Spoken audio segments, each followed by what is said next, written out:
예배 가운데 주시는 하나님의 말씀은 마태복음 28장 19절에서 20절 말씀입니다. 그러므로 너희는 가서 모든 민족을 제자로 삼아서 아버지와 아들과 성령의 이름으로 세례를 주고 내가 너희에게 명령한 모든 것을 그들에게 가르쳐 지키게 하여라. 보아라, 내가 세상 끝날까지 항상 너희와 함께 있을 것이다. 아멘.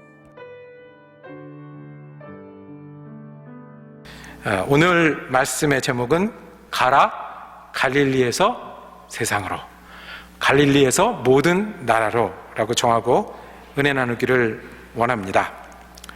20세기 역사에서 가장 중요한 발명품 중에 하나를 꼽으라면 항생제를 꼽습니다. 1800년대 중반에 알았어요. 세균이라는 게 있고, 이 세균이라는 것이 사람의 몸을 망치게 한다는 거예요. 병이 생겼을 때 그 세균 때문에 그 병이 커지고 그것 때문에 죽기까지 된다는 것을 1800년대 중반에 알았어요. 그런데 수십 년 동안 대책이 없었어요. 세균이 있고 세균이 많아지면 굉장히 위험한 병이 된다는 것을 알았음에도 불구하고 독일의 세균학자 게하르크 도마크라는 분이 있었어요. 그분이 지금도 유명한 독일 바이엘사 그 제약회사죠. 그 제약회사의 연구원이었습니다. 그때가 1933년쯤입니다. 6살 난 딸이 있었어요. 근데 그 딸이 팔에 그 바늘이 찔린 거예요. 그 바늘이 찔렸는데 이게 덫이 났어요. 세균 감염이 확실하다. 급하게 병원으로 갔습니다. 병원에서는 뭐라고 하니 이게 부어오르고 악화되니 이 팔을 자르는 게 맞다는 거예요. 갑자기 바늘이 찔린 것 때문에 팔을 잘라야 그나마 생명이라도 건질 수 있다는 거예요. 이 도마크라는 분은 그걸 받아들일 수가 없었어요. 그래서 자기가 연구하고 있던 프로토실이라는 약을 이 딸에게 먹이기 시작을 합니다.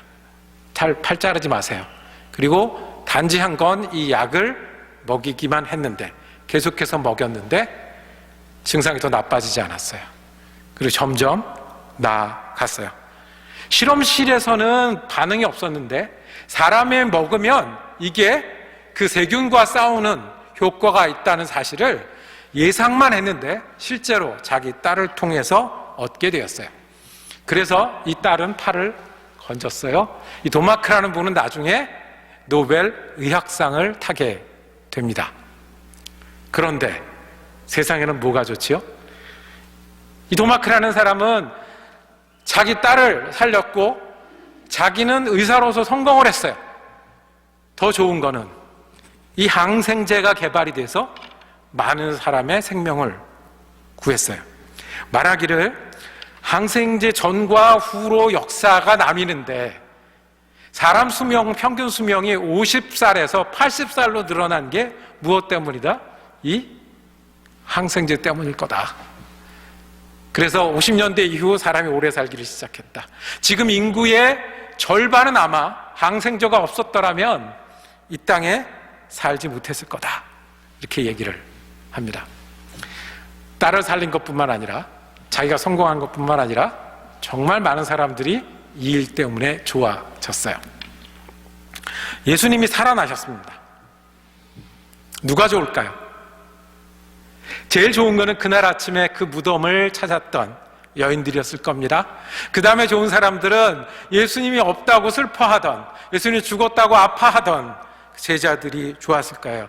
우리 지난주에 봤던 대로 엠마오로 가는 두 제자는 얼마나 예수님이 다시 살아나셔서 좋았겠습니까? 그래서 그 저녁에 하루 종일 내려온 그 길을 달려 올라갈 정도로 좋았습니다. 그런데 예수님이 부활하시면 세상은 뭐가 좋을까요? 예수 믿는 제자들, 그리고 앞으로 예수 믿는 몇몇을 빼고 예수님이 부활하신 건 이 세상에 무엇을, 어떤 변화를 가져왔을까요? 첫 번째, 예수님은 부활하셔서 그 이후로는 갈릴리에서도 예배할 수 있게 하셨어요. 어디에서라고요? 갈릴리에서도 예배하실 수 있게 하셨어요. 오늘 읽을 마태복음 28장 조금 앞에 보면 예수님이 그 여인들을 처음 만날 때 제자들에게 전하라고 합니다. 어디서 만나자? 갈릴리에서 만나자. 그리고 실제로 오늘 읽은 말씀에 보면 갈릴리에서 예수님은 제자들을 다시 만납니다. 갈릴리라는 곳 지역은 따로 우리가 지리 공부를 하지 않아도 짐작할 수 있어요. 갈릴리는 예루살렘과 정반대예요. 갈릴리는 이 사람들의 고향이에요.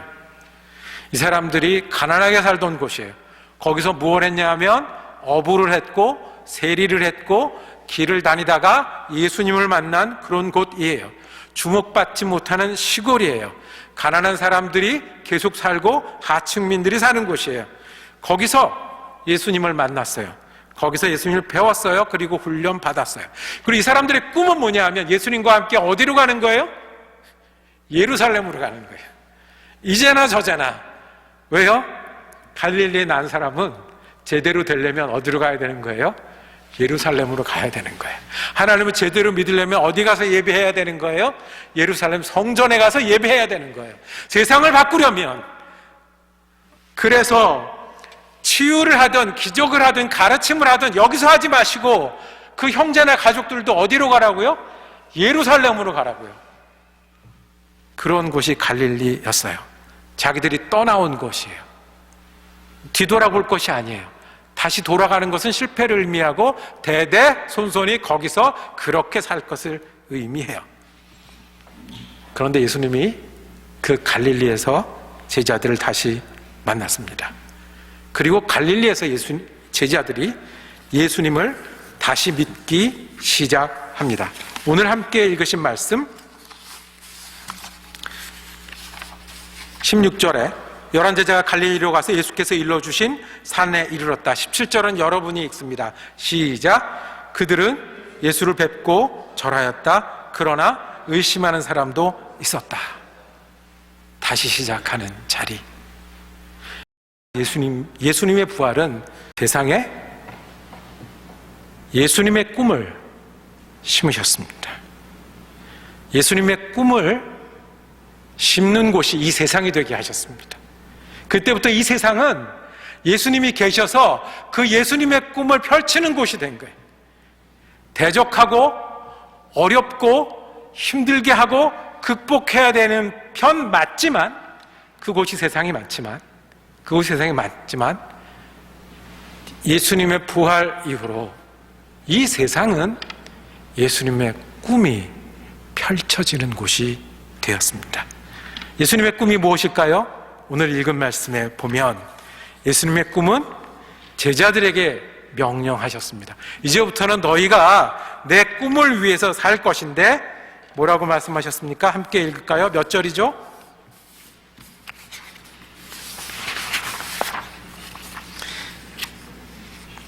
19절 우리 함께 읽겠습니다. 시작. 그러므로 너희는 가서 모든 민족을 제자로 삼아 아버지와 아들과 성령의 이름으로 세례를 주고 내가 너희에게 명령한 모든 것을 그들에게 가르쳐 지키게 하라. 이제부터 세상은 예수님이 말한 대로 오시고 말씀대로 살아나신 이 세상은 예수님 말씀하신 대로 사람들이 가고 사람들이 가서 예수님의 꿈이 펼쳐지는 그곳이 되었습니다. 어떻게 해요? 모든 민족을 제자로 삼아라. 이 이야기를 제일 잘 알아들은 사람은 누구였을까요? 잘 알아들은 사람? 거기 누가 들었어요? 이 이야기를? 제자들이 들었잖아요. 제자를 삼는 게 어떤 건지 아는 거예요. 어떤 거예요? 예수를 안 믿던 사람이 예수를 알고 믿게 하는 거예요. 그래서 뭐라고 했어요? 아버지와 아들과 성령의 이름으로 뭐를 주고? 세례를 주고. 예수 처음 믿을 때 받는 게 세례잖아요. 그리고 그 다음엔 어떻게 하는 거예요? 예수님을 알고 믿고 살게 하라는 거예요. 제자 살게 하라. 그것이 모든 민족을 제자로 삼으시는 예수님의 뜻입니다. 예수님을 주님으로 부르십니까? 저는 부릅니다. 여러분도 예수님을 주님으로 부르십니까? 예수님을 우리가 주님으로 부를 때 주님의 생명이 우리의 생명이 되는 줄로 믿습니다. 주님의 용서의 은혜가 우리에게 향한 은혜인 줄로 믿습니다. 주님이 주신 소망이 우리의 소망인 줄로 믿습니다. 그런데 우리가 주님을 부르면서 살아가는 일은요, 부활하신 예수님을 주님으로 부르고 살아가는 일은 무엇도 포함이 되어야 되냐 하면, 예수님의 꿈이 누구의 꿈도 돼야 돼요? 우리의 꿈이 돼야 돼요. 왜요? 예수님이 우리 주님이시라면서요. 예수님이 우리 주님이시고 우리가 사는데요, 그래서 주님이 우리를 위로도 하시고요, 용기도 주시고요, 새 생명도 주시고 목표도 주시고 힘도 주세요. 그런데 예수님의 꿈이 우리 꿈이 될 때 우리가 예수님을 주로 믿는 것이 맞지 않겠습니까? 완벽하지 못할 수 있어요. 저기 17절에 보면 재미있는 구절이 하나 있는데, 그들은 예수를 뵙고 절을 하였다. 그러나 누구도 있었다? 의심하는 사람들도 있었다. 어지간한 거예요. 그죠? 어지간한 거예요. 예수님 부활하셨고요, 갈릴리까지 와서 만나셨어요. 그런데 뭐가 한다고요? 의심이 된다고 그랬어요. 영어는 두 가지로 번역을 했어요. 하나는 doubt라고 그랬어요. 진짜 맞나? 하는 거예요. 진짜 맞나? 예수님이 진짜 맞나? 그 살아계신 주님이 맞나? 이렇게 말하는 게 맞나? 내가 지금 들은 얘기가 맞나? 의심하는 거예요. 믿는데 다 믿어지지 않는 거예요.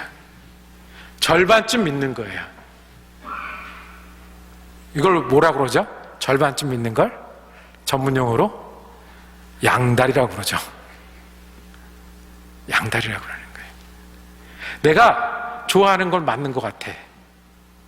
그런데 서서 I do 서약할 정도는 아닌 것 같아. 이게 의심인 거예요. 예수님을 주로 붙는 건 맞는 것 같아. 근데 예수님의 꿈은, 내 꿈은 아닌 것 같아.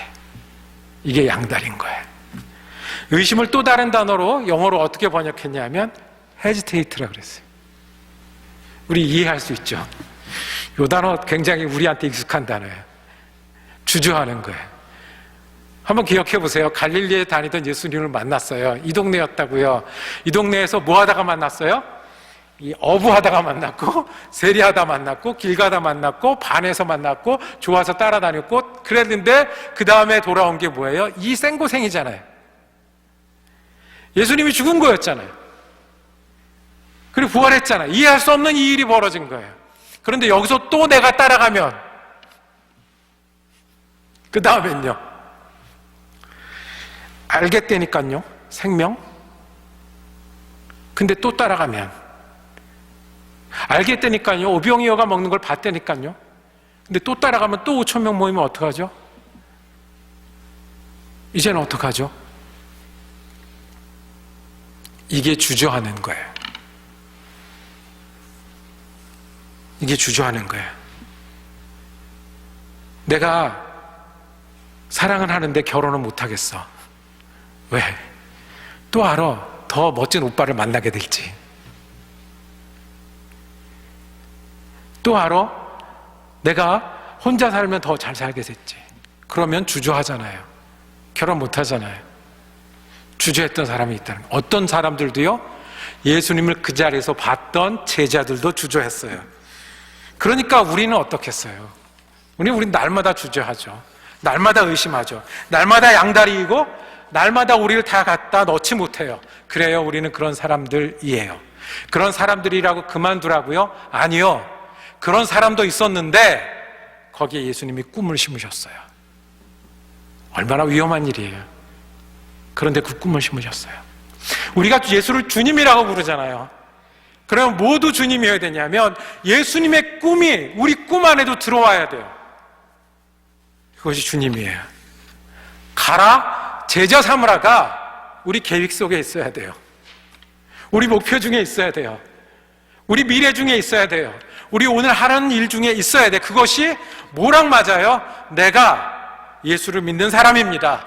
예수가 내 주님입니다. 라는 것과 같아진다는 거예요. 예수님은 세상을 어떻게 바꾸셨는지 아십니까? 이 꿈을 제자들에게 심으셨어요. 그거를 남겨놓으셨어요. 그리고 제자들이 그 다음부터는 진짜 제자들이 됐어요. 주를 믿는 제자들이 됐어요. 그래서 예수님의 이 꿈을 가지고 나갔어요. 그래서 우리가 잘 아는 구절 있죠. 예루살렘과 온 유대와 사마리아와 땅끝까지 이르러, 다음 세대까지 이르러. 우리는 몇 세대쯤 됐을까요? 팔레스틴에서 유럽으로, 유럽에서 미국으로, 오래전에 조선으로, 조선에서 다시 미국으로, 미국의 한 동네, 백인마을 한쪽에 예수는 믿겠다고 모인 섬과 같은 우리에게도 우리가 예수를 주로 부른다면 그 꿈이 예수님 심겨 놓으셨습니다. 세상이 무엇이 좋으냐고요? 예수님 부활해서 뭐가 달라지냐고요? 항생제는 자기 딸도 살리고 자기가 노벨상도 받았지만 많은 사람이 오래 살도록 했어요. 예수님이 우리에게 부활하셔서 무엇을 바꿔 놓으셨습니까? 이 세상이 예수님의 꿈이 심긴 땅이 되게 하셨습니다. 어떻게 해요? 예수님을 주로 부르는 사람들이 예수의 꿈을 나누어 가지게 해요. 모두가 똑같은 모양으로 일할 수는 없습니다. 모두가 똑같은 모양으로 살아갈 수는 없습니다. 모두가 사장할 수는 없잖아요. 모두가 장군이 될 수는 없잖아요. 그렇지만 우리 꿈속에 예수가 있으면 가라, 제자 삼으라, 이 말씀에 우리가 투자해야 합니다. 그게 믿는 거죠. 그 말씀에 참여해야 합니다. 그게 예수를 주로 믿는 거죠. 이 말씀에 기대해야 합니다. 어떻게 해요? 가면, 예수를 믿으면, 제자가 되면 어떻게 되는지. 예수님의 꿈은 아주 단순하고 분명했습니다. 예수 안 믿는 사람을 믿게 하라는 거였고요. 예수를 믿는 사람이 제자 되게 하라는 말씀이셨습니다. 이때부터 제자들이 움직였고 이때부터 살아갔습니다. 말씀을 정리하겠습니다. 예수님이 부활해서 누가 좋습니까? 이 세상은 예수님이 부활해서 무엇이 좋습니까? 예수님 살아계셔서 우리가 예수님을 주로 부르는 곳마다 우리는 예수를 예배하고 예수를 따르고 예수와 함께 믿고 살아갈 수 있게 하셨습니다. 온 세상은 그래서 예수를 예배할 수 있는 곳이 되고 내가 있는 이 시간과 이 자리는 갈릴리가 될 수 있습니다. 예수님 부활하셔서 무엇이 좋습니까? 예수님은 그 꿈을 여기 심으셨습니다. 그리고 머뭇머뭇하지만 믿을 수 없지만 여전히 물고기 잡는 일로 되돌아가고자 하는 사람이지만 실패했다고 말하는 제자들이지만 예수님 그 꿈에 예수님을 주라 부르기 때문에 예수님 그 꿈도 내 꿈으로 받아 거기에 내 시간을 투자하고 내 삶으로 참여하고 내 기대와 소망을 나누어 드림으로 세상을 예수님의 꿈이 넓혀가는 곳으로 만드는 일. 그래서 세상에 예수님은 복이 되게 하셨고 복음을 전하게 하셨습니다. 다시 한번 인사할까요? 예수님 부활하셨습니다. 참으로 그분은 부활하셨습니다. 예수님이 주님이십니까? 그러면 오늘 이 자리가 갈릴리인 줄 믿으시고 예수님을 주로 부르고 따르기를 원합니다. 그리고 예수님의 꿈이 내 시간표에, 내 가계부에, 내 가족에, 내 일터에 나누어지는, 그래서 온 세상이 예수의 소식으로 함께 기뻐할 수 있게 하는 것이 우리가 예수를 주로 믿게 하신 뜻이고 예수님의 부활이 온 세상을 바꾸게 하신 뜻입니다. 기도하겠습니다. 주님, 우리를 위해서 부활하시니 감사합니다. 오늘 이 자리에서 우리가 예수를 믿습니다. 예수를 믿기에 우리 같이 부족하고 우리 같이 한계 있는 사람도 감히 주님의 꿈을 나누어 가집니다. 우리의 마음을 드리고 우리의 시간을 드리고 우리의 미래를 드리고 우리의 소망을 드리오니 예수님의 꿈을 나누어짐으로 이 땅이 예수의 나라가 될 때까지 주님의 복음을 위해서 사는 우리가 되게 하여 주시옵소서. 가라는 그 주님의 음성이 우리를 향한 음성으로 붙들고 살게 하여 주시옵소서. 우리 예수 그리스도 이름으로 기도드립니다. 아멘.